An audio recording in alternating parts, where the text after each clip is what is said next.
October is Domestic Violence Awareness Month, and today we are shining the spotlight on an organization that's providing hope and healing for those who are in abusive relationships. Yeah, joining us now is Debra Greenwood. She is the president and CEO of the Center for Family Justice. Welcome to CT Style. Thank you for having me. Absolutely. This is a very important message. How many people throughout the state of Connecticut and the U.S. are affected by this?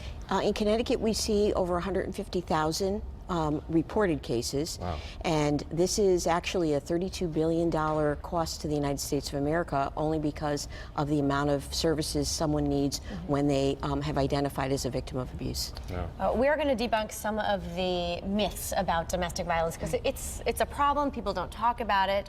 And the first one is domestic abuse involves beating or battery. It doesn't always have to be the case. That's correct.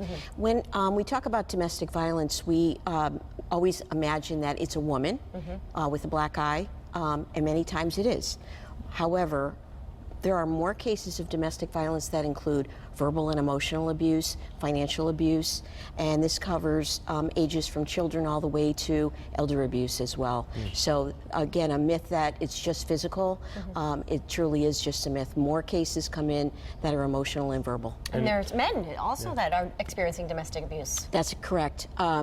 People do realize that about 80% across the United States, here in Connecticut as well, and at the Family Justice Center, 80% are female. But what we're seeing at the Center for Family Justice is now a rising population of over 20% of men. Wow. And young boys and teens, college students, that are also becoming victims. And what is really hopeful to us is that they're disclosing it and they're getting the help that they need. Oh, Sure. Very important. Now, how about the location? Is it prevalent in more in one location compared to another? I mean, you would think the cities, but really not true. That's correct.